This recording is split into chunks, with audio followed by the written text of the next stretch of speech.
Buenas tardes, muchachos. ¿Cómo están? ¿Se escucha bien? Sí, profesor. Claro. Gracias.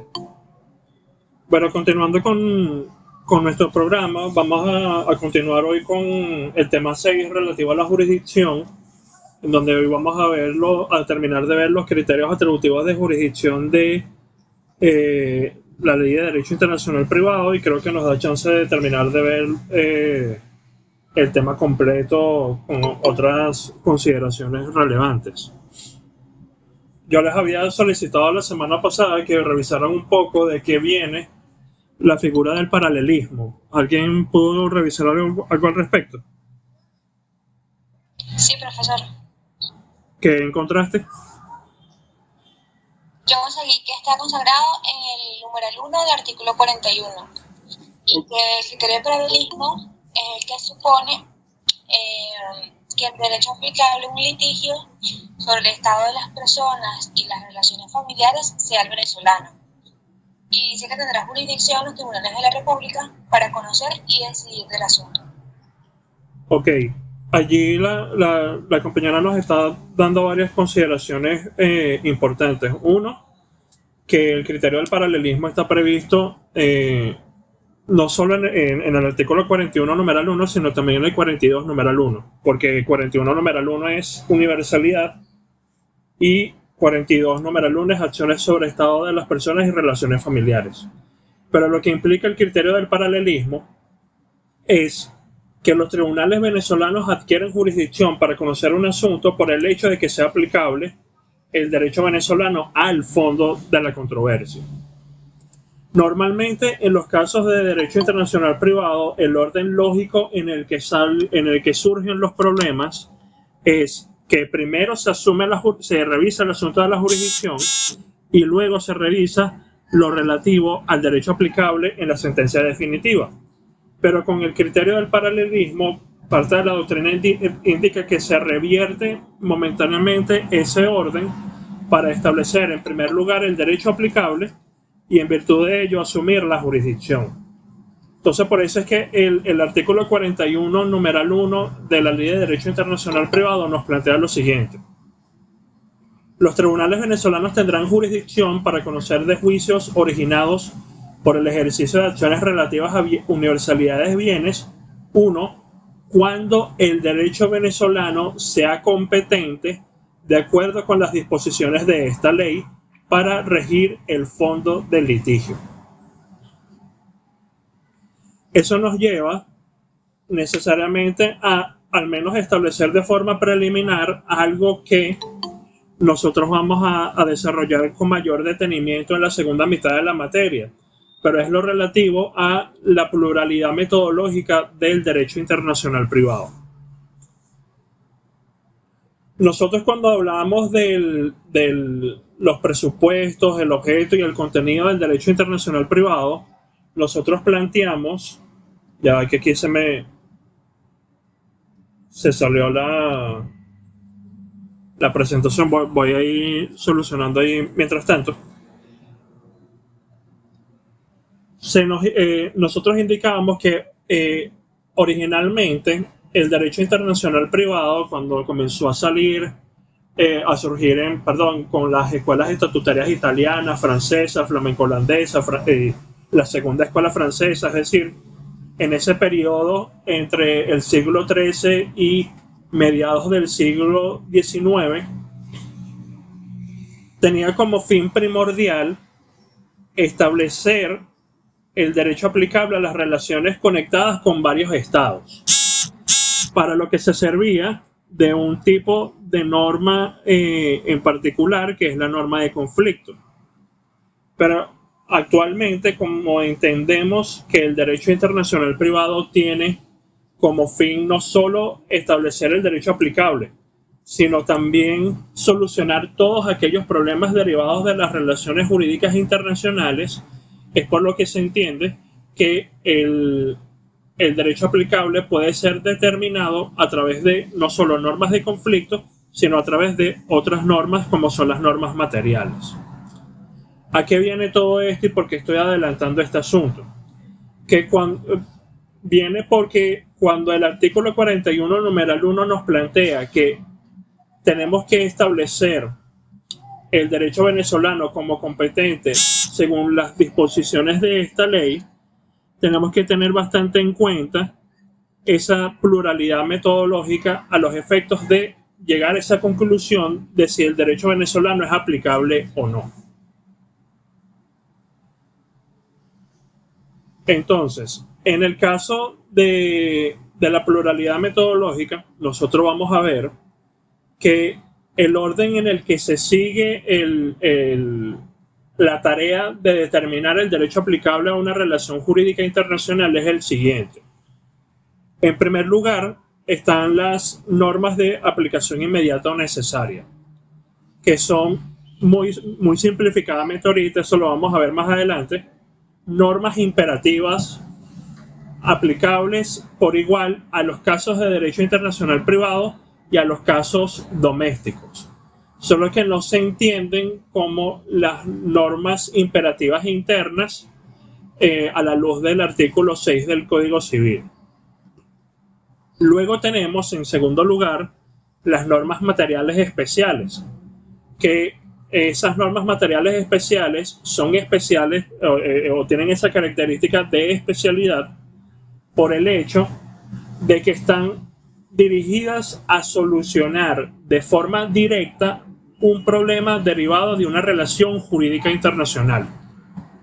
Vemos que hay una diferencia con las normas de aplicación inmediata necesaria. Las normas de aplicación inmediata necesaria aplican indistintamente a relaciones domésticas o internacionales, pero las normas materiales especiales están especialmente dirigidas y expresamente dirigidas a solucionar un asunto de derecho internacional privado, solo que de forma directa. Finalmente, nosotros tenemos las normas de conflicto. Las normas de conflicto lo que nos indica es cuál es el derecho aplicable a un asunto, derecho al cual me va a dar a mí la respuesta definitiva a el problema que yo estoy haciendo. Un poco para entender esta diferencia de normas podemos plantear lo siguiente. Unas personas de nacionalidad y domicilio extranjero van a pasar unos meses en Venezuela y ellos quieren saber si ellos pueden aprovechar y casarse aquí a pesar de ser extranjeros.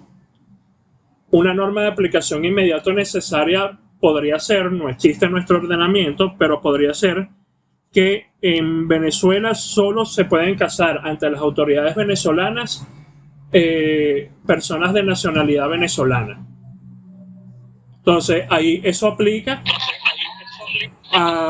tanto a relaciones domésticas como internacionales, porque la norma no te diferencia eso.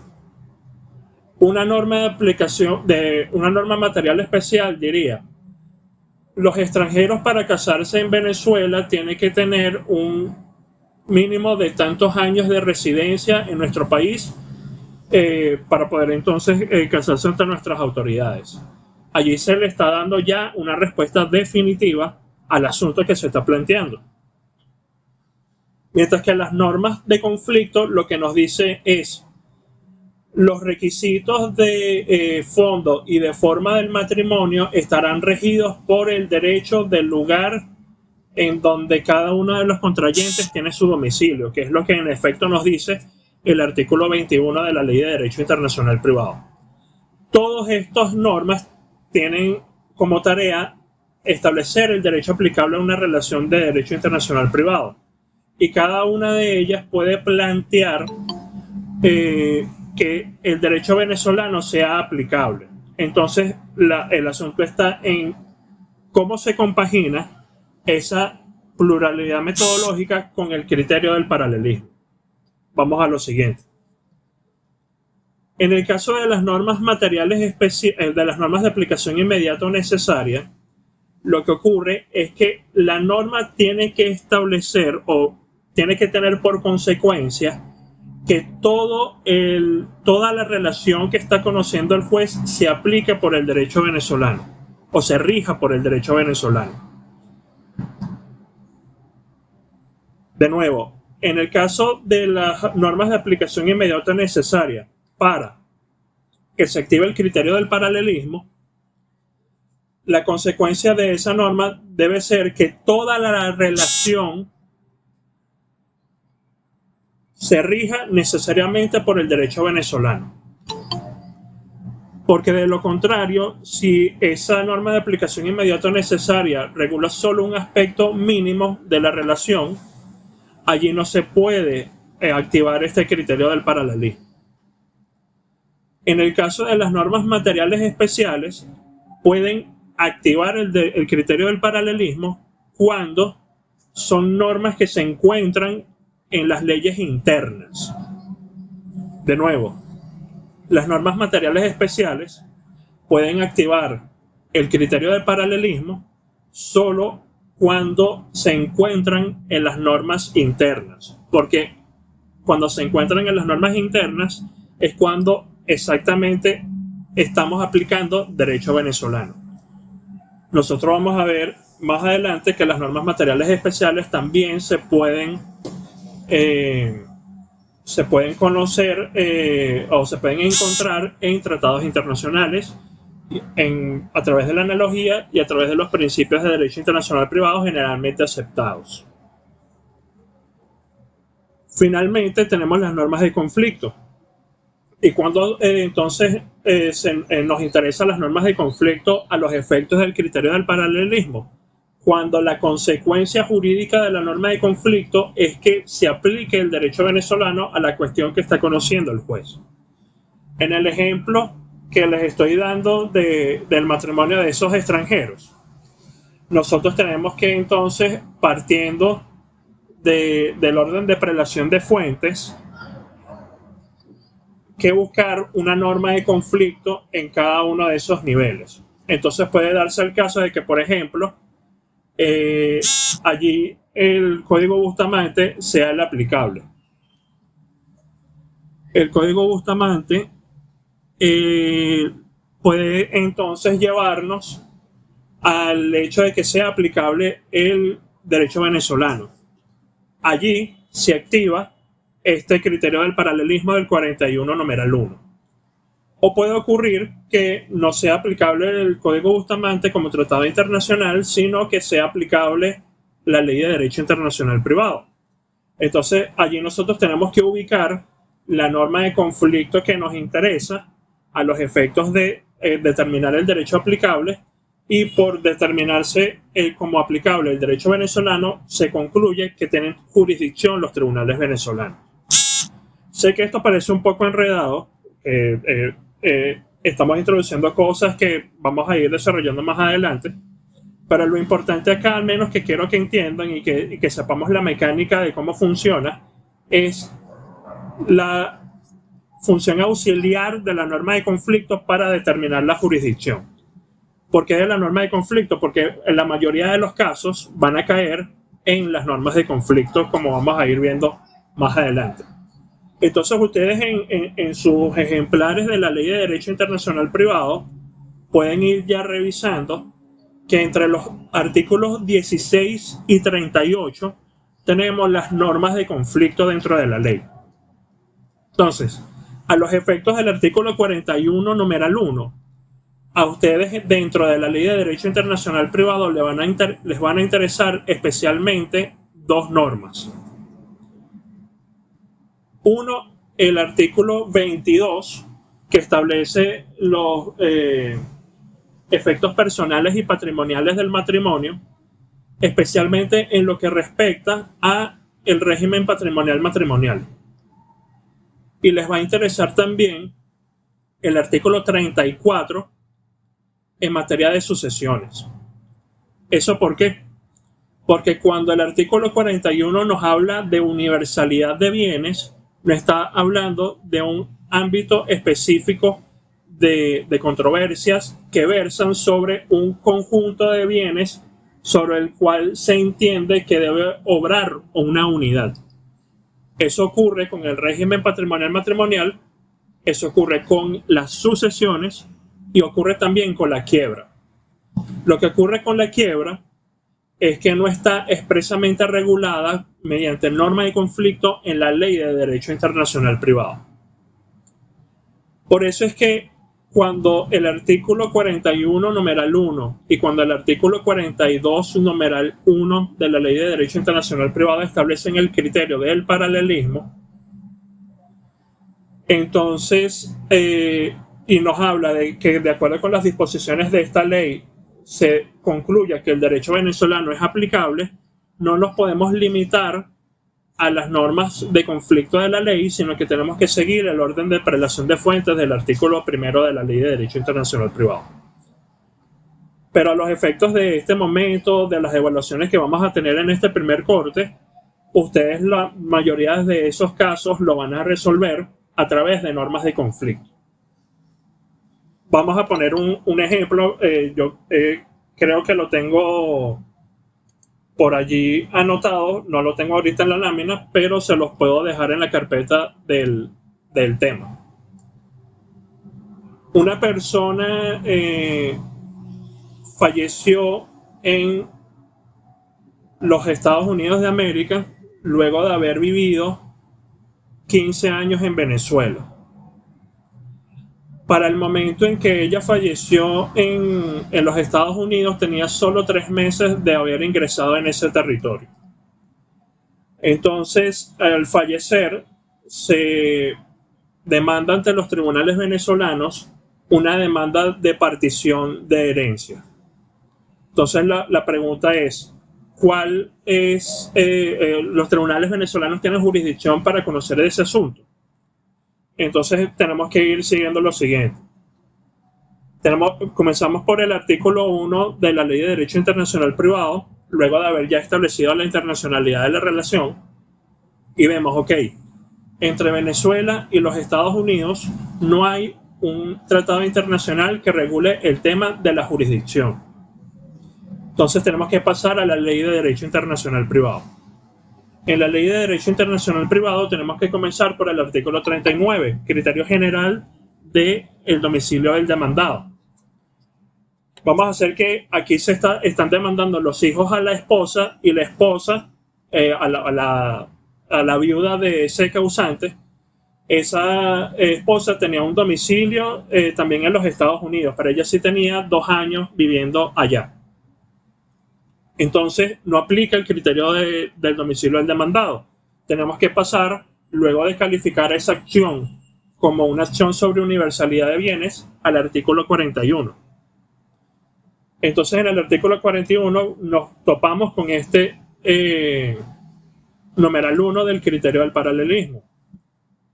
Entonces ahí volvemos al artículo 1 para nosotros establecer, ok, ¿hay algún tratado internacional que me regule el tema del derecho aplicable a la sucesión entre los Estados Unidos y Venezuela? La respuesta es no. Pasamos a la Ley de Derecho Internacional Privado. En la Ley de Derecho Internacional Privado tenemos el artículo 34 que nos dice que las sucesiones se rigen por el domicilio del causante. Y a pesar de que no lo diga expresamente, se entiende que es el último domicilio que tuvo el causante antes de fallecer. Según los hechos del caso, dijimos que esa persona falleció en los Estados Unidos luego de haber vivido 15 años en Venezuela, pero solo tenía 3 meses de haber ingresado en el territorio estadounidense. Entonces, en cuanto al requisito de ingreso en el territorio, lo tenemos cumplido porque allá en efecto se verificó. En cuanto al tiempo, no tenemos todavía un criterio allí o no tenemos un mínimo de tiempo en el que normalmente se exige en la práctica, que es entre 6 meses a 1 año, con lo que allí podríamos decir que el tiempo no ha sido suficiente para adquirir el domicilio, a menos de que revisemos el ánimos. Y nosotros revisando el ánimo podemos establecer, por ejemplo, de que mira, esa persona fue a los Estados Unidos nada más porque tenía que hacerse un tratamiento médico, pero todas sus relaciones las tenía en Venezuela, su relación laboral todavía la tenía en Venezuela, solo que la hacía remotamente, y toda su familia y todos sus intereses personales los tenía aquí en Venezuela. Entonces, allí, a través de las normas de domicilio, podemos concluir que esa persona falleció con domicilio en Venezuela. Al fallecer con domicilio en Venezuela, ¿cuál es la consecuencia? Que es aplicable el derecho venezolano a la luz del artículo 34.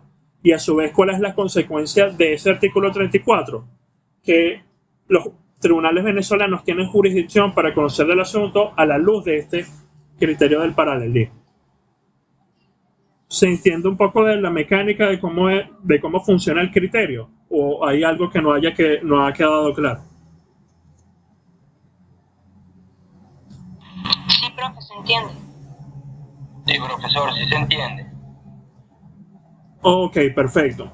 Una consideración adicional con el criterio del paralelismo viene con dos instituciones generales del derecho internacional privado, que son el reenvío y el orden público. El reenvío lo que implica es que una ley declarada aplicable por una norma de conflicto venezolana remite de nuevo el asunto a la ley venezolana o la remite a una ley distinta. Me explico. Por ejemplo, el artículo 16 de la Ley de Derecho Internacional Privado, cuando nos habla de que el estado existencia, estado y capacidad de las personas se rige por el derecho del domicilio del individuo, nosotros puede darse el caso de que es mi capacidad jurídica la que está en juicio y que yo tengo domicilio en Francia. Puede que el derecho francés diga que tengo que esa competencia normativa o el derecho aplicable no va a ser el derecho francés, sino que va a ser el derecho venezolano, porque, por ejemplo, tiene el criterio de la nacionalidad. Cuando opera esa devolución, por así decirlo, de la competencia normativa al derecho venezolano por vía del artículo de la institución del reenvío de primer grado, también se concluye que es aplicable el criterio del paralelismo. ¿Cuándo no es aplicable? Cuando se establece el orden público. El orden público nosotros vamos a ver que versa sobre la violación de los principios más fundamentales en los que está basado el orden jurídico venezolano por los resultados de la aplicación del derecho extranjero que declara aplicable en nuestras normas de conflicto. Por ejemplo, es el caso de que el derecho que se declara como aplicable a un contrato internacional permite la prisión por deudas. Entonces, eso es algo que va en contra de nuestro orden público en Venezuela, razón por la cual hay allí un rechazo a esa parte del derecho extranjero, con lo que en algunos casos podemos llegar también a que se aplique el derecho venezolano. Pero, como esa aplicación del derecho venezolano es excepcional por vía de ese orden público, es por lo que entonces se establece que no aplica el criterio del paralelismo en esos casos del orden público. Pero de nuevo, lo que quiero que entendamos en este momento, nosotros lo que son las instituciones generales, las normas de conflicto, normas de aplicación inmediata necesaria y normas materiales, la vamos a ver con mayor detenimiento más adelante, pero en efecto el criterio del paralelismo se conecta con todas estas instituciones. Lo que quiero que al menos entendamos ahora, y por eso fue el ejemplo que les planteé, que tengamos en cuenta a las normas de conflicto a los efectos del artículo 41 y 42 de la Ley de Derecho Internacional Privado. De nuevo, para el artículo 41, ustedes pueden ya tener anotado, en el caso del criterio del paralelismo, ojo, artículo 22 en materia de régimen patrimonial matrimonial y ojo, artículo 34 en materia de sucesiones. Profesor, perdone, ¿podría repetir esa parte, por favor? Sí. Dentro de la Ley de Derecho Internacional Privado, como les dije, nosotros tenemos entre los artículos 16 al 38 las normas de conflicto, para que no tengan que estar buscando cada vez la norma de conflicto que aplica. A los efectos del artículo 41, numeral 1, como estamos hablando de universalidad de bienes, nos interesan especialmente dos normas. Uno, el artículo 22 en materia de régimen patrimonial matrimonial, y dos, el artículo 34 en materia de sucesiones.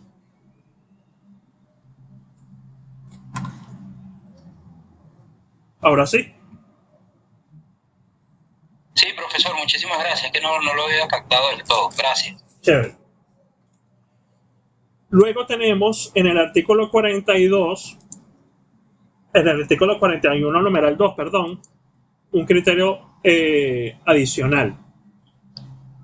Tenemos que los tribunales venezolanos tendrán jurisdicción para conocer de juicios originados por el ejercicio de acciones relativas a universalidad de bienes. 2. Cuando se encuentren situados en el territorio de la República bienes que formen parte integrante de la universalidad. Puede darse el caso de que en ese ejemplo de las sucesiones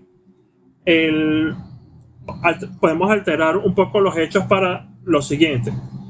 El causante falleció con domicilio en los Estados Unidos porque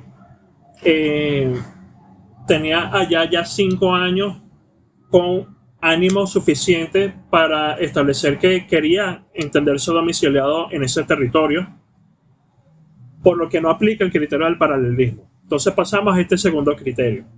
Y entonces vemos, ok, esta sucesión está compuesta por unas cuentas bancarias, por ejemplo, en Bank of America en los Estados Unidos, una casa en Francia y un apartamento aquí en La Candelaria, en Venezuela. Entonces, a la luz del artículo 41, numeral 2, se nos indica que los tribunales venezolanos pueden tener jurisdicción para conocer de ese asunto cuando se encuentre en Venezuela algún bien integrante de esa universalidad de bienes, que en este caso es una sucesión. Entonces, ¿qué pregunta que nos surge en este sentido? Una primera pregunta que se nos surge es si hay un mínimo de bienes que tienen que existir en Venezuela para que se verifique el criterio. La respuesta, interpretando literalmente el artículo 41, numeral 2, es que no, porque la norma no lo exige. Con lo que con un solo bien que se encuentra en Venezuela ya es suficiente para que los tribunales venezolanos tengan jurisdicción. Esa es la interpretación que ha tenido o que ha dado la jurisprudencia venezolana. Ustedes en la carpeta del tema 6 tienen varios casos de universalidad de bienes en donde un solo bien existe aquí en Venezuela y los tribunales venezolanos asumen jurisdicción.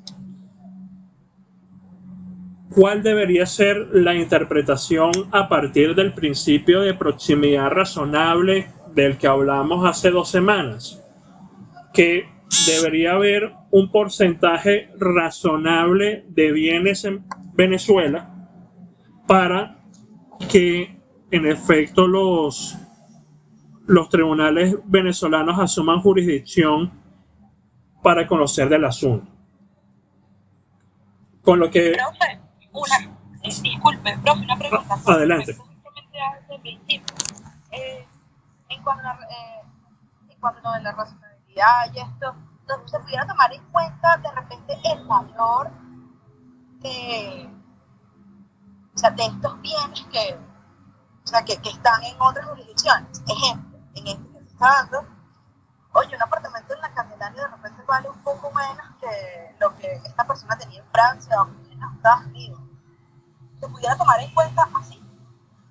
Sí, idealmente el tribunal venezolano lo que debería evaluar es, mira, tenemos una sucesión que tiene un valor aproximado de tanto.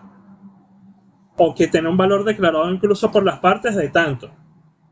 Pero tenemos nada más en Venezuela, un bien que representa este valor y que es solo 2% del valor total de la sucesión.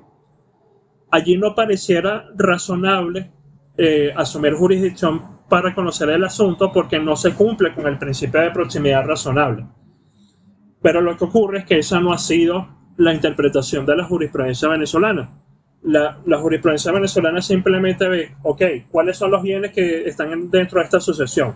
Son estas cuentas en los Estados Unidos, este apartamento, esta casa en Francia y este apartamento en Venezuela. Ok, el apartamento está dentro de nuestro territorio, ya hay jurisdicción para conocer el asunto. Lo que nos lleva a la segunda pregunta.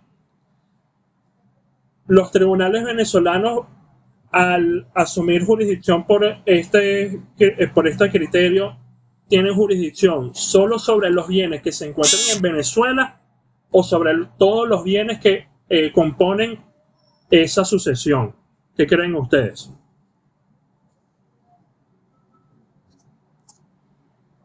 Profe, yo considero que todos los bienes, porque si, o sea, independientemente de que no estén aquí, él es el propietario. Correcto, aunque hay algo también que tenemos que considerar y es por lo que se caracterizan estos grupos de bienes. Cuando hablamos de universalidad de bienes, estamos hablando de nuevo de grupos de bienes que parten del principio de unidad. Con lo que desde el punto de vista del derecho internacional privado, lo ideal es que todas las controversias sean conocidas por un solo juez y sea uno solo el derecho aplicable a esa relación. Por eso es que el artículo 34 de la Ley de Derecho Internacional Privado, cuando nos habla de sucesiones, no nos dice que será aplicable a los bienes que se encuentran en Venezuela este derecho y a los bienes que se encuentran en el extranjero estos otros. No, nos dice a las sucesiones se aplicará este derecho y ese derecho será uno. Lo mismo ocurre con... Me surge una duda, una pregunta con respecto a eso. Sí, claro, adelante. ¿Qué pasaría si hay otro de los estados que también en su derecho tengan esta misma norma, que digan que, bueno, si tiene también allí, por ejemplo, y desconociendo el tema, pero solo para aclarar a la luz de un ejemplo, ajá, que Francia, por ejemplo, que es donde está el otro inmueble, diga también que ellos, los tribunales de Francia, son los que van a conocer de esa, o sea, son los que van a tener jurisdicción. O sea, ¿qué pasaría en ese caso? Ahí depende de si en efecto se intenta o no una demanda ante los tribunales franceses. Porque en ese caso entonces obraría o una situación de conexidad internacional, con lo que se tendría que evaluar si, a pesar de tener jurisdicción, los tribunales venezolanos se declina por esa consecuencia, o podría darse el caso también de una litispendencia internacional. Por el hecho de que, por ejemplo, el caso sea entre las mismas partes, por el mismo título y con el mismo objeto, se intentó en Venezuela y en Francia en paralelo, pero en Francia se citó primero, que es normalmente el requisito de ¿cómo así decirlo?, de umbral para indicar qué tribunal debe seguir conociendo en materia de litispendencia. Entonces, en ese caso, lo que evaluará el juez venezolano luego de determinar la jurisdicción son los requisitos de litispendencia, que nosotros vamos a ir viendo más adelante, y entonces concluir que los tribunales venezolanos no tienen jurisdicción o no pueden ejercer la jurisdicción que por sus normas tienen. También puede darse el caso de que, por ejemplo, se intentó la demanda en Venezuela, pero resulta que ya esa sucesión se partió en Francia y hay una sentencia con carácter de cosa juzgada. Entonces ahí tendríamos una situación de cosa juzgada internacional, porque ya el caso idéntico se decidió con carácter definitivamente firme por un tribunal extranjero. Entonces, la contradicción o esas situaciones no se plantean solo por el hecho de que existe una norma en otro tribunal o en otro estado que también le pueda otorgar jurisdicción a sus tribunales, sino por el hecho de que en efecto se intente una demanda ante ese territorio. el principio general, y así lo indicamos en esta materia, es el principio de jurisdicción concurrente. Pueden varios tribunales o varios estados tener simultáneamente jurisdicción sobre un asunto dependiendo de las conexiones que tengan con el caso en cuestión. Lo que a lo que puede llevar es a procedimientos paralelos, que es a estas situaciones de la independencia, conexidad internacional o a la existencia de una situación de cosa juzgada internacional. ¿Con eso quedó claro, Kleiber, o queda alguna duda por allí?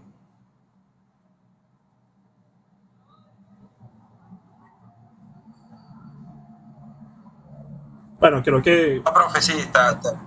No, sí, quedó claro, profe. Disculpe, lo que pasa es que el teléfono no tenía problemas con el teléfono ahorita para poder responder. Gracias. Chévere. Entonces, sí, Michelle, adelante. Nos ha estado contando es acerca de inmuebles. Por ejemplo, colocó es acerca de un apartamento en la Candelaria. Pero ¿qué pasa si, por ejemplo, uno de los herederos, el único, por ejemplo, aquí no hay bienes, solo hay 3 carros? Y como hay 3 carros que son objetos muebles, pues se intenta la demanda por acá. ¿Tendría jurisdicción? Muy buena tu pregunta, porque ahí entonces también nosotros nos podríamos auxiliar de la misma forma que con lo que ocurre con el artículo 40, numeral 1. Nosotros podríamos utilizar entonces como principios de derecho internacional privado generalmente aceptados los criterios que nos establece los artículos 105 y siguientes del Código Bustamante, para entonces entender en dónde se encuentra situado un bien mueble. Entonces, allí se nos establece el criterio de, por ejemplo, el lugar en donde se encuentre el domicilio del tenedor o del que era propietario del bien.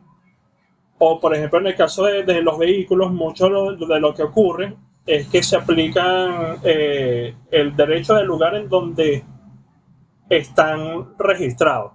Entonces, puede darse el caso de que se demuestre en ese juicio, mira, este vehículo está registrado ante el Instituto Nacional de Transporte Terrestre aquí en Venezuela, por lo que se puede entender que esos vehículos están situados en nuestro territorio. Se demuestra también en el juicio que en efecto materialmente están en nuestro territorio, porque por ejemplo estén en el estacionamiento, en un estacionamiento en el centro de Caracas, por ejemplo. Entonces allí llegaríamos también a la conclusión de que tienen jurisdicción los tribunales venezolanos. Pero muy buena tu pregunta, Michelle, porque en el caso de los bienes inmuebles es más sencillo, porque es más objetivo la apreciación de dónde está el bien inmueble ubicado. Pero en el caso de los bienes muebles, sería necesario en algunos casos auxiliarnos con estas normas del Código Bustamante para establecer el lugar de ubicación del bien mueble. ¿Alguna pregunta, algo que no haya quedado claro con el artículo 41?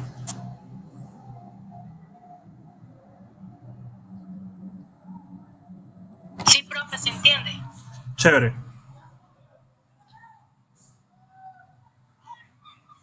Pasamos entonces al artículo 42. El artículo 42, numeral 1, indica lo siguiente. Los tribunales venezolanos tendrán jurisdicción para conocer de los juicios originados por el ejercicio de acciones sobre el estado de las personas o las relaciones familiares. 1. Cuando el derecho venezolano sea competente, de acuerdo con las disposiciones de esta ley, para regir el fondo del litigio. Es el mismo criterio del paralelismo que vimos en el artículo 41, numeral 1, solo que aquí en el artículo 42, numeral 2, nos van a interesar especialmente unas normas distintas a las indicadas con el artículo 41. Allí nos van a interesar especialmente las normas de el artículo 16,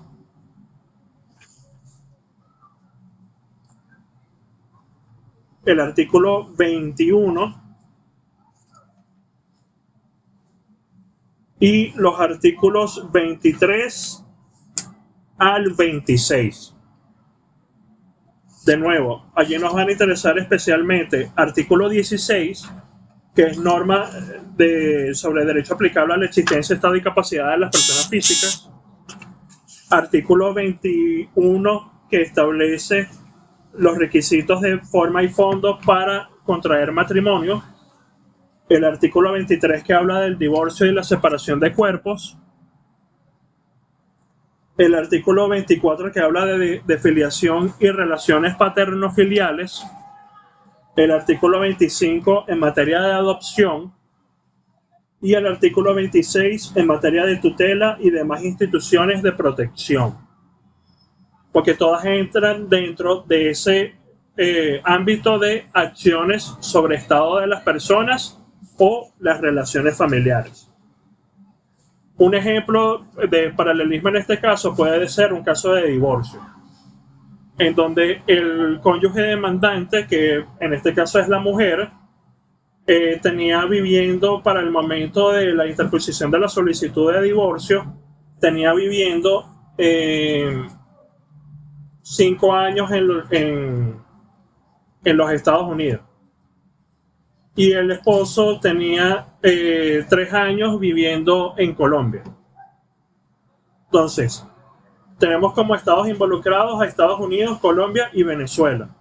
Es un caso internacional por el hecho de los domicilios distintos de las partes y porque el matrimonio, por ejemplo, fue contraído en Venezuela y aquí fue intentada la demanda. Pasamos al artículo 1 de la Ley de Derecho Internacional Privado. No hay un tratado vigente entre Colombia, Estados Unidos y Venezuela que regule el tema de la jurisdicción. Si bien Colombia fue el país que suscribió el Código Bustamante, no lo ratificó. Y si bien los Estados Unidos participó en las 6ª conferencias panamericanas que llevaron o que resultaron en el Código Bustamante, tampoco lo suscribió. Solo Venezuela lo ratificó de esos 3 estados. No hay tratado internacional, pasamos a la ley venezolana. En la Ley de Derecho Internacional Privado venezolana partimos de nuevo del artículo 39 de la Ley de Derecho Internacional Privado, domicilio del demandado. El demandado en este caso es el esposo, pero dijimos que el esposo tenía 3 años domiciliado en Colombia. Entonces tenemos que pasar al artículo 42, numeral 1, para revisar si a partir del criterio del paralelismo es aplicable el derecho venezolano. Entonces, subimos de nuevo al artículo 1, no hay tratado internacional, vamos a la Ley de Derecho Internacional Privado para establecer el derecho aplicable. Llegamos entonces al artículo 23, que nos indica que el derecho aplicable al divorcio y a la separación de cuerpos será aquel en donde tenga su domicilio el cónyuge demandante.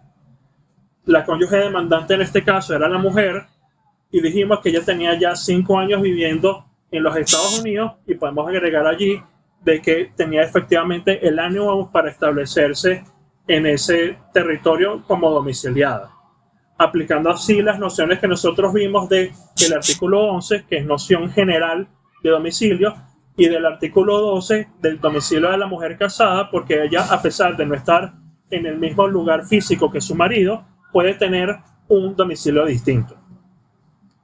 Entonces eso nos lleva a que la jurisdicción de los tribunales venezolanos no se puede afirmar por este criterio. ¿Por qué? Porque en virtud del artículo 23 no es aplicable el derecho venezolano. Pero vemos que a esa conclusión nosotros llegamos después de hacer todo el tránsito.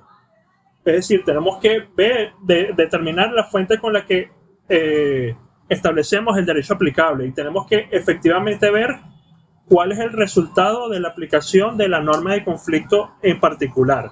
En este caso, la norma de conflicto me dice el derecho aplicable es el estadounidense, entonces no es que es los tribunales estadounidenses los que van a ser competentes, no, sino que los tribunales venezolanos no pueden ser competentes por este criterio al menos. Ahorita vamos a ver que en el artículo 42 hay un criterio adicional.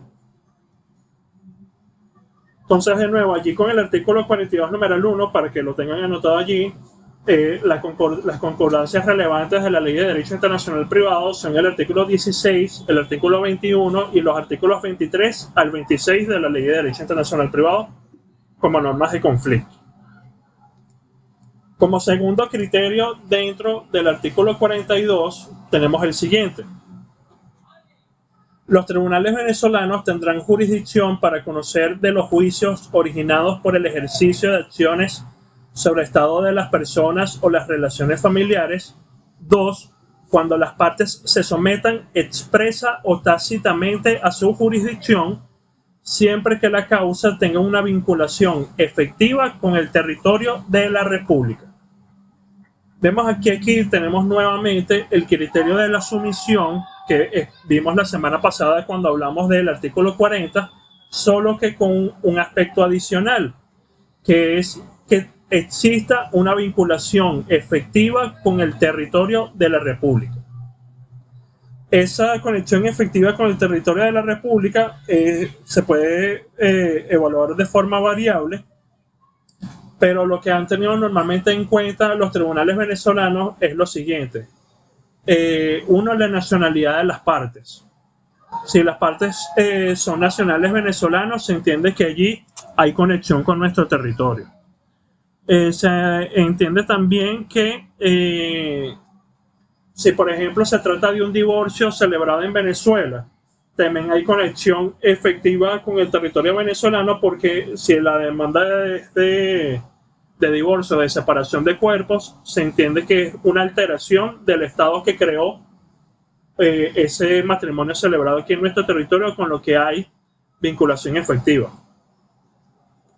También puede tenerse en cuenta en ciertos casos el domicilio del demandante, pero no puede ser tomado en cuenta el domicilio del demandado. Les pregunto, ¿por qué creen que el domicilio del demandado no puede ser tomado en cuenta para aplicar este artículo 42, numeral 2?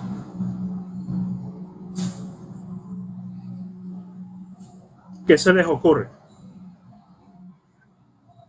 Profe, se me ocurre que el demandado pudiera estar en un país muy lejano, no sé, se me ocurre algo así. Ajá, ahí esa es una de las alternativas que se nos puede dar. ¿Qué otra cosa se nos puede ocurrir con respecto al domicilio del demandado? ¿Cuál es el criterio general de jurisdicción que tenemos que verificar antes del artículo 42?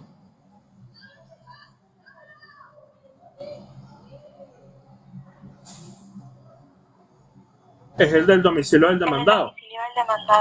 Entonces, ¿qué es lo que puede ocurrir? ¿Cuáles son las dos opciones que pueden verificarse en este caso? Uno, que como dice Kleiber, el demandado esté domiciliado en un territorio distinto a el de Venezuela, con lo que no hay conexión, no habría conexión en nuestro territorio. O dos, como nos indica Lorena, que el demandado esté domiciliado en Venezuela y que entonces se aplique el criterio del domicilio del demandado del artículo 39. Y recuérdense que nosotros indicamos la semana pasada que cuando aplicamos el artículo 49, eso excluye la aplicación de los artículos 41, del 40, 41 y 42. Y por interpretación en contrario, el artículo 42 se abre a ser aplicado solo cuando el demandado está domiciliado en un territorio extranjero. Entonces vemos que allí, a los efectos del artículo 42, numeral 2, el domicilio del demandado en realidad no nos va a interesar. Nos puede interesar el del demandante, dependiendo del tipo de causa y de la argumentación de las partes, pero sobre todo se toma en cuenta esto de la nacionalidad y, en el caso de los divorcios y separaciones de cuerpos, lo relativo a el lugar de celebración del matrimonio. ¿Alguna pregunta? ¿Algo que no haya quedado claro con el artículo 42?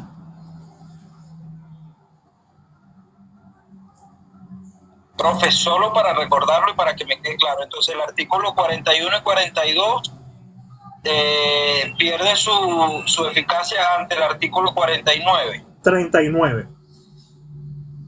Perdón, 39. Sí, porque recuérdalo de esta forma.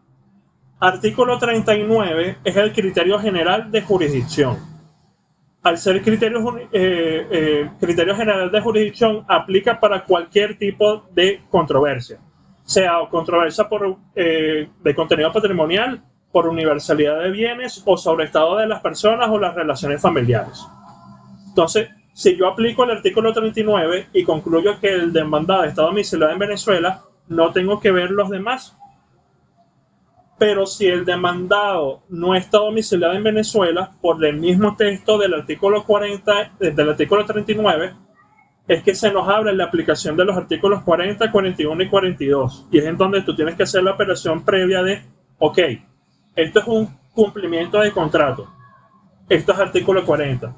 Esto es una partición de comunidad conyugal. Esto es artículo 41. Esto es un asunto de incapacidad de la persona o de una interdicción. Esto es artículo 42. Pero eso de nuevo es luego de tu haber evaluado el artículo 39. Por eso es que digo que lo excluye. Y por eso es que metodológicamente lo correcto siempre es comenzar en la Ley de Derecho Internacional Privado por el artículo 39, que es el criterio general.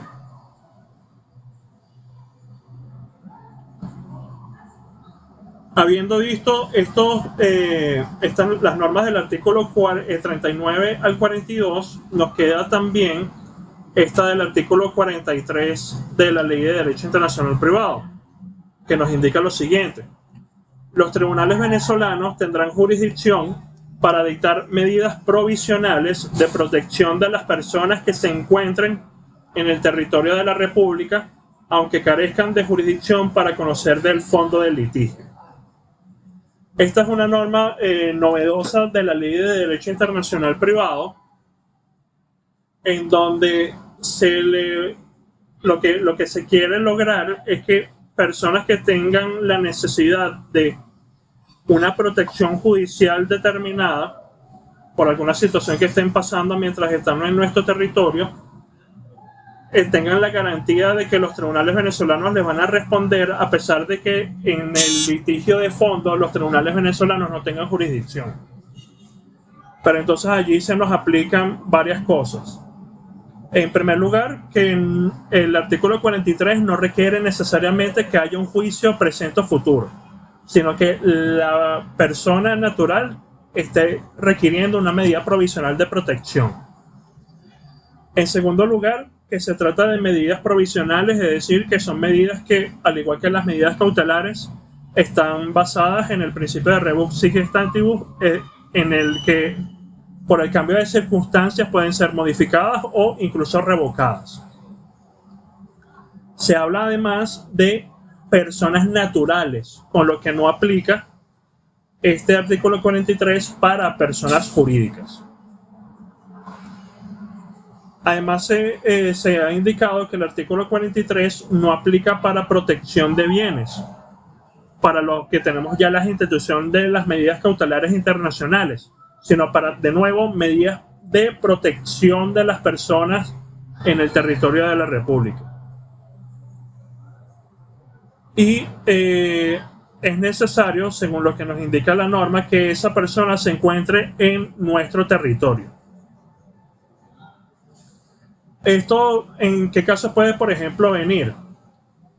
En casos en donde, por ejemplo, se trata de un niño o un menor de edad que se encuentra en nuestro territorio, que no está con sus padres o representantes y necesita de una medida de protección particular, pero que en el caso de ese niño tiene un domicilio en un territorio distinto al venezolano.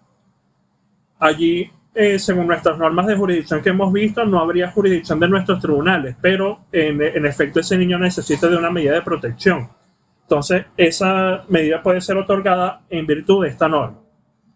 Pero los tribunales venezolanos no es que adquieren jurisdicción para conocer cualquier controversia relativa a ese niño, ¿no? Sino que nada más tienen jurisdicción provisional a los efectos de dictar esas medidas de protección personal.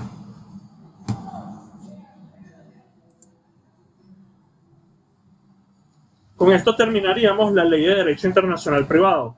Pero antes de pasar a las leyes especiales, quisiera yo preguntarles a ustedes lo siguiente. Hagamos el caso de que una persona, tenemos un matrimonio de dos personas que estuvieron en los Estados Unidos viviendo por un espacio de 15 años. Uno de ellos se viene a vivir a Venezuela.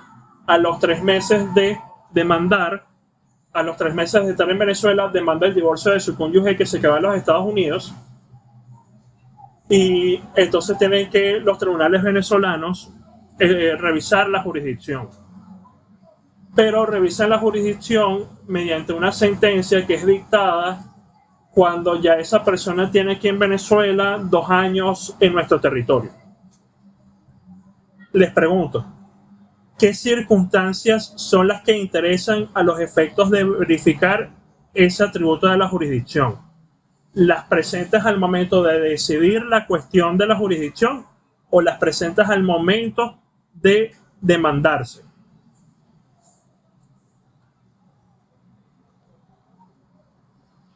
Profe, al momento de demandarse, ¿no? Correcto. Allí tenemos que atender a lo indicado en el artículo 3 del Código de Procedimiento Civil. Norma que nos indica que la competencia y la jurisdicción se determinan por las circunstancias de hecho existentes al momento de la interposición de la demanda. Entonces, a pesar de que la persona al momento de decidirse el asunto de la jurisdicción ya tenga 2 años viviendo en Venezuela, lo correcto en ese caso es que se declare la falta de jurisdicción por el hecho de que las circunstancias al momento de interponerse la demanda todavía no eran favorables para asumir jurisdicción.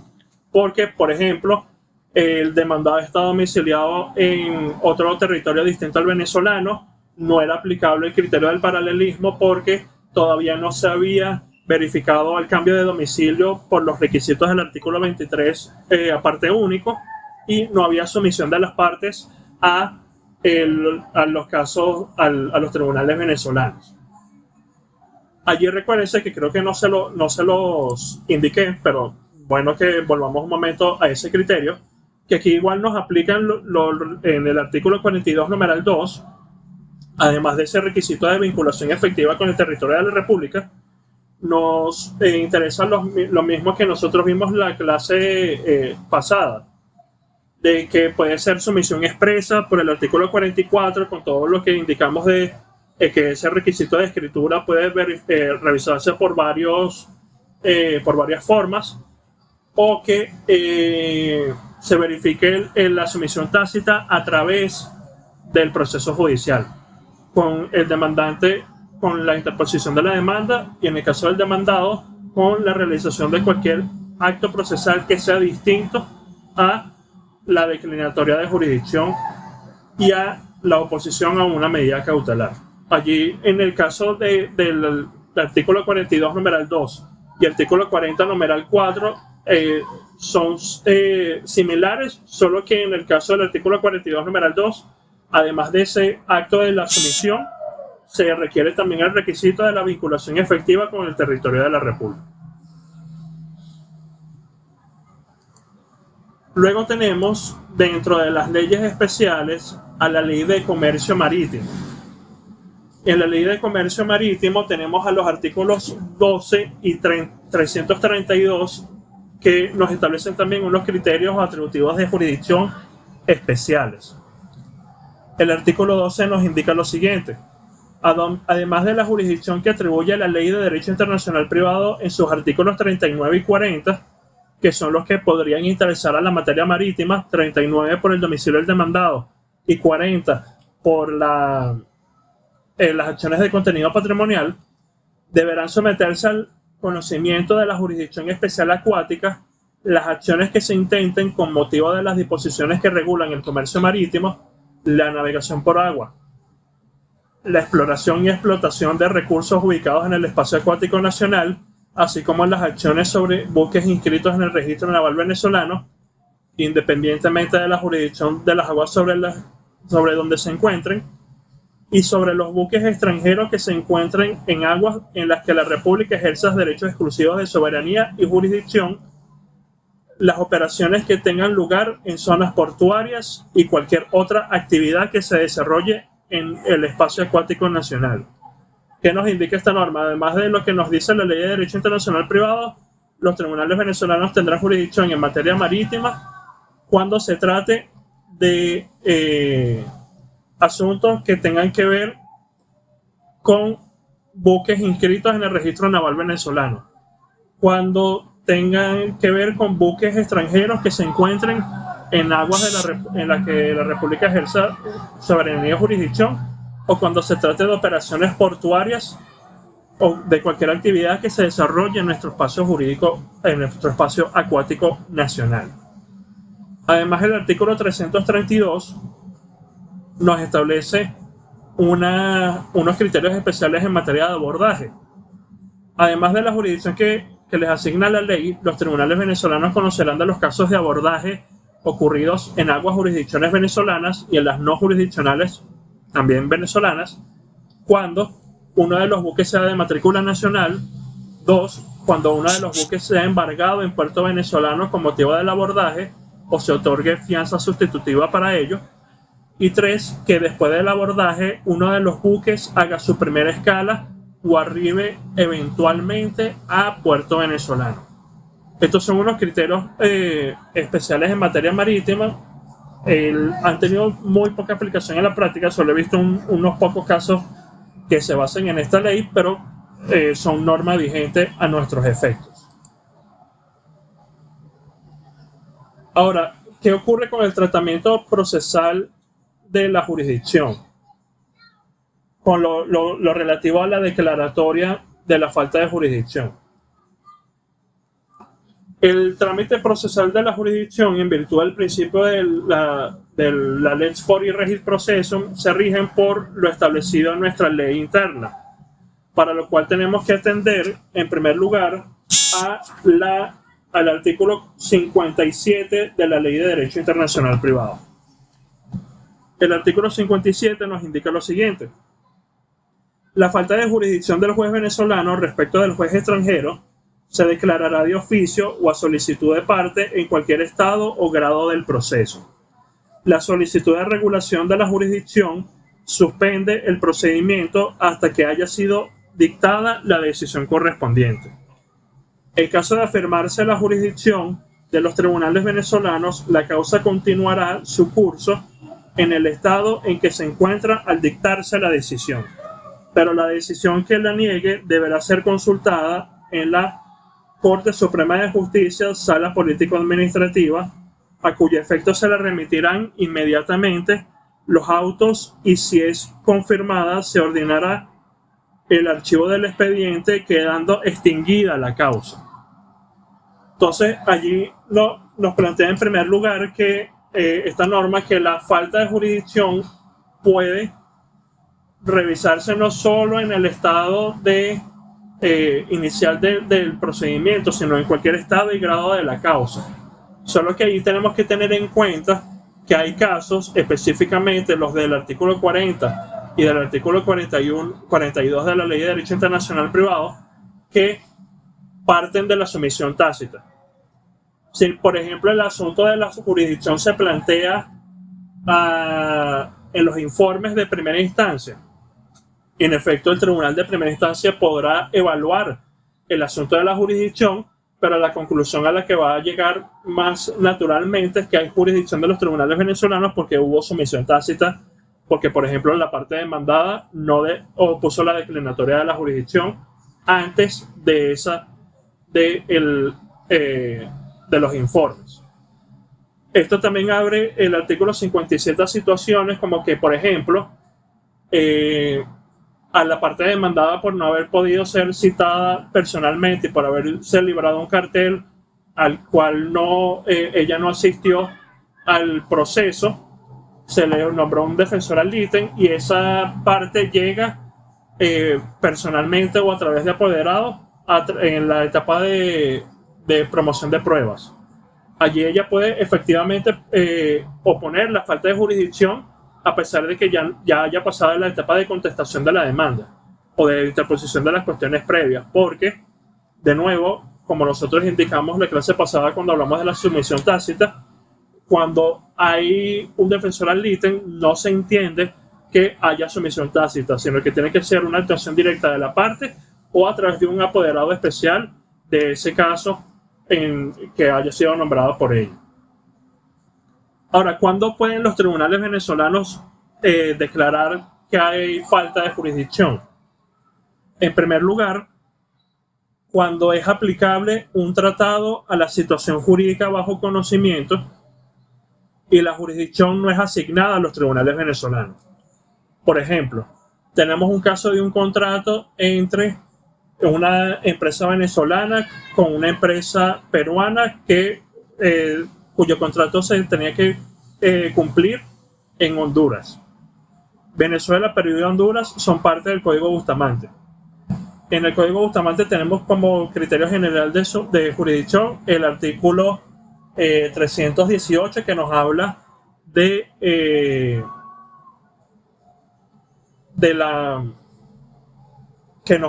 la sumisión de las partes. No hay sumisión ni expresa ni tácita, tenemos que pasar al criterio especial. El criterio especial está planteado por el artículo 323, en donde se nos habla de, en primer lugar, lugar de cumplimiento de la obligación, en segundo lugar, domicilio del demandado o su residencia. Vamos a verificar el cumplimiento de la obligación y vamos a hacer que la obligación que se demanda es la que se tiene que cumplir en Honduras. Entonces, no se verifica ese criterio. Y podemos hacer también que el que está demandando es la empresa venezolana. La que está demandando es la empresa peruana.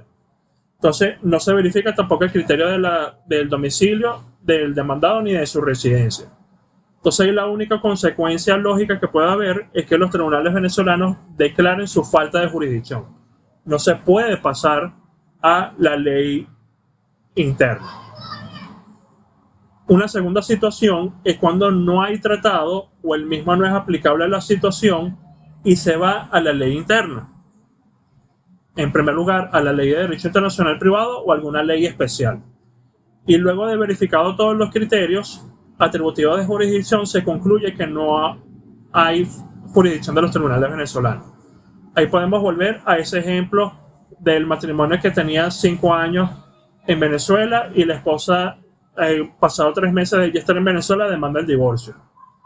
No hay tratado internacional, se pasa a la ley interna, se verifica el artículo 39, no hay jurisdicción por el artículo 39 por el criterio del domicilio del demandado y tampoco hay jurisdicción por los criterios del artículo 42 porque no hay sumisión y no aplica el derecho venezolano. Entonces ahí la única conclusión es que se declare la falta de jurisdicción.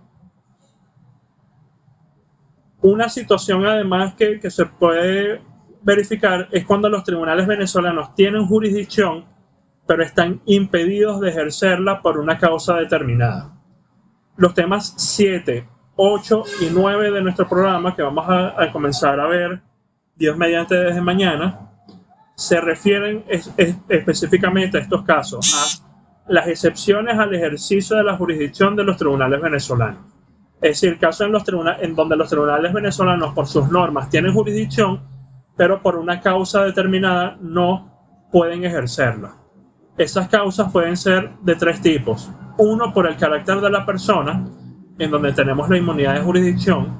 2, por el ejercicio de la autonomía de la voluntad, en donde tenemos los acuerdos de elección de foro a favor de tribunales extranjeros y las cláusulas de arbitraje internacional. Y 3, por la existencia de una excepción al ejercicio de la jurisdicción de carácter procesal, en donde tenemos las situaciones de cosa juzgada internacional, litispendiencia internacional, conexidad internacional y forum no conveniens.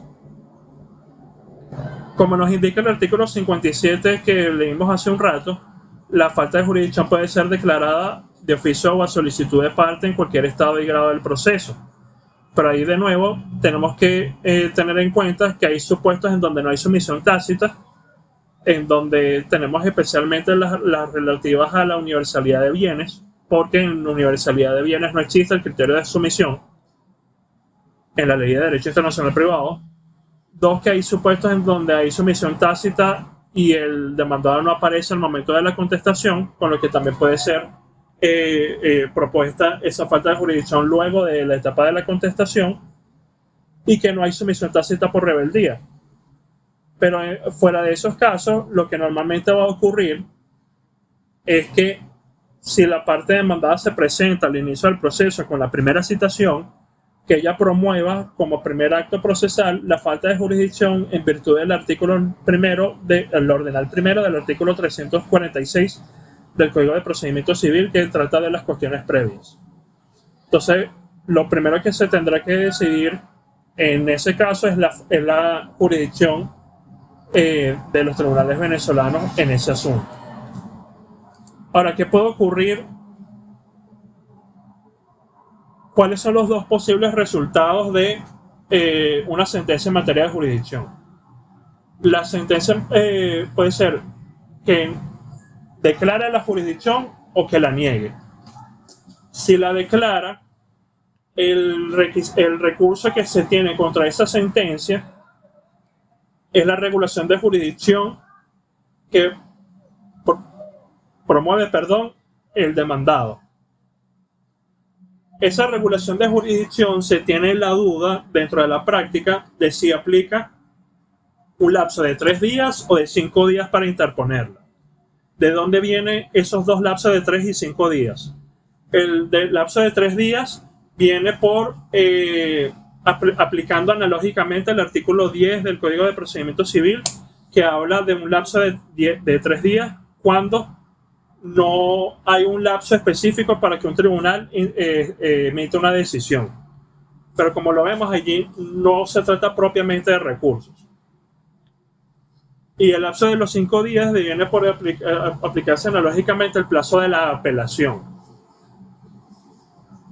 Lo más correcto es que se aplique el criterio de los 5 días, pero lo prudente desde el punto de vista de la práctica y mi recomendación a tales efectos es que se haga dentro de los primeros 3 días siguientes a la decisión.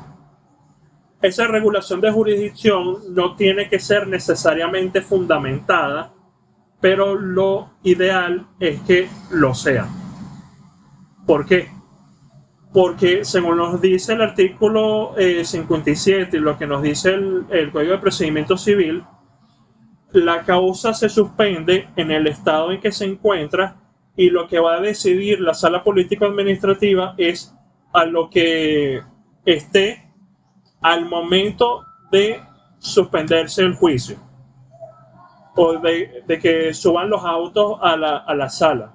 Entonces, normalmente la fundamentación de la regulación de jurisdicción que se interpone ante la sala político-administrativa directamente no se toma en cuenta. Por lo que lo prudente en ese caso es que ustedes establezcan un escrito de una vez al momento de emitirse la sentencia de jurisdicción. Ustedes ejerzan su regulación de jurisdicción a través de un escrito fundamentado en donde ustedes expliquen por qué en este caso no hay jurisdicción para conocer del asunto, para que entonces la sala político-administrativa tome en cuenta sus argumentos como parte demandada. ¿Qué ocurre en los casos de la sentencia negativa? En la sentencia negativa, por lo que nos indica el artículo 57, hay una consulta obligatoria, por lo que no es ni siquiera necesario en principio que las partes interpongan alegatos, porque se decide simplemente con lo que ya existe en autos.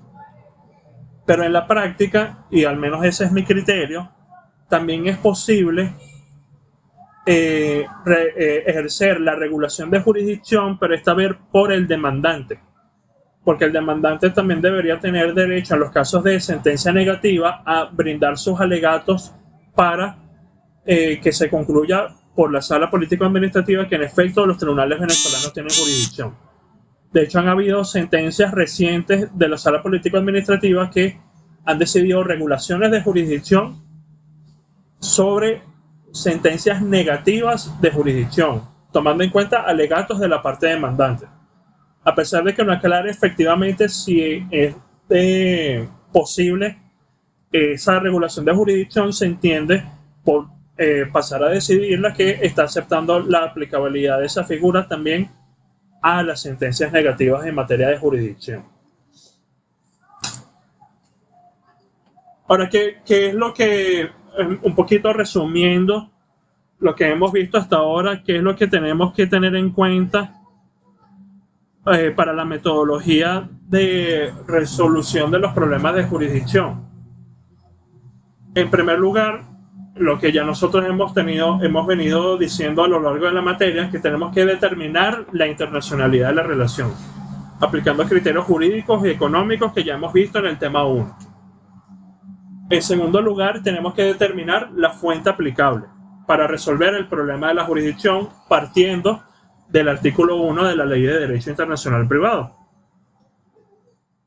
en donde entonces podremos concluir que sea aplicable un tratado internacional o sea aplicable la Ley de Derecho Internacional Privado. Luego de eso tenemos entonces que pasar a aplicar correctamente la fuente determinada. Entonces, si es, por ejemplo, aplicable el Código Bustamante, tenemos que entonces partir del criterio general de sumisión y luego pasar, en caso de que no aplique, a los criterios especiales. Si es la Ley de Derecho Internacional Privado, tenemos que pasar primero por el artículo 39 y en caso de que no aplique, o al artículo 40, 41 o el 42. Y tomar en consideración los aspectos que hemos visto antes en materia de cada uno de estos criterios. Y este es exactamente lo mismo que ustedes harían dentro de un escrito de regulación de jurisdicción. Porque luego de ustedes introducir su escrito, lo que simplemente van a ustedes a detallar son los hechos relevantes del asunto para concluir en por qué la relación es internacional, luego determinar la fuente aplicable y aplicar esa fuente para concluir en si los tribunales venezolanos tienen jurisdicción o no para conocer de un asunto. Como yo les indiqué al inicio de la materia, una de las evaluaciones de este primer corte, además del examen parcial, va a ser la realización y defensa de un escrito de regulación de jurisdicción. Yo, si no es a finales de esta semana, a inicios de la semana que viene, les estaré mandando los parámetros para que entonces ustedes me informen los grupos en los que se van a dividir. Yo les voy a decir hasta cuántas personas son los grupos que vamos a formar, para que entonces cada uno de esos grupos va a recibir unos hechos de un caso en donde hay una sentencia de primera instancia de jurisdicción que ustedes tienen que impugnar a través de un escrito de regulación de jurisdicción siguiendo los lineamientos que hemos visto hasta ahora. Pero para ello, para iniciarla, antes de... Yo no sé si es a mí nada más, pero se está escuchando muy entrecortado y no le estoy entendiendo bien los lineamientos. Yo no sé si soy yo nada más o de todos.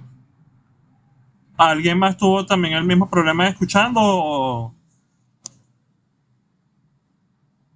o si lograron oír bien lo indicado?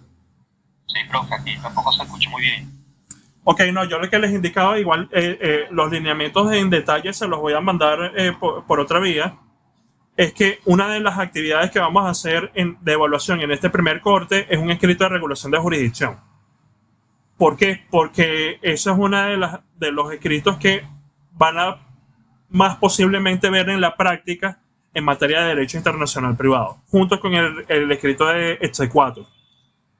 Entonces, como primera evaluación, vamos nosotros a tener la realización en grupo de un escrito de regulación de jurisdicción para impugnar una sentencia de un caso ficticio que yo les voy a pasar a cada uno de esos grupos.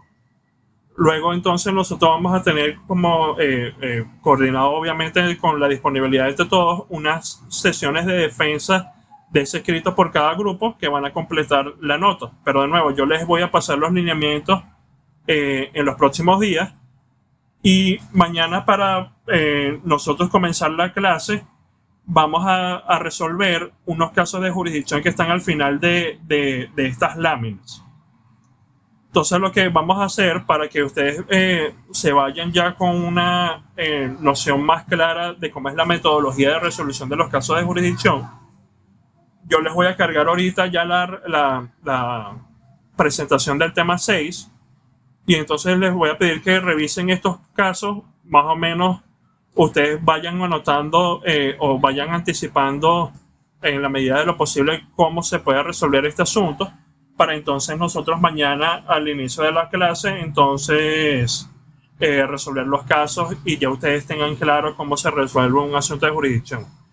Y la metodología que yo explico acá en clase es lo mismo que ustedes aplicarán en la práctica. Es exactamente el mismo alineamiento, razón por la cual me interesa que ustedes se vayan ya con esa herramienta desde acá de la materia. ¿Alguna pregunta? ¿Algo que no haya quedado claro de lo visto hoy? Sí, profe, la cantidad de integrantes que vamos a formar cada equipo. Eso yo se los voy a pasar antes de los lineamientos. Lo más posible que vaya a ocurrir es que yo a finales de esta semana les indique cuántas son las personas, que les pida que me manden por correo electrónico los miembros del grupo y yo entonces a inicios de la semana siguiente les respondo a cada grupo con el caso que van a resolver. Para eso, tranquilos que esos lineamientos los van a tener claros en los próximos días. ¿Alguna otra pregunta? ¿Algo que no haya quedado claro? Está bien. Ok, entonces nos vemos mañana. Yo ahorita mismo les voy a cargar la presentación y entonces pueden ir al menos leyendo los planteamientos de los casos para que entonces mañana, antes de iniciar el tema 7, los resolvamos. Entonces, feliz tarde y que estén bien. Gracias, profe. Feliz tarde. Gracias, profe.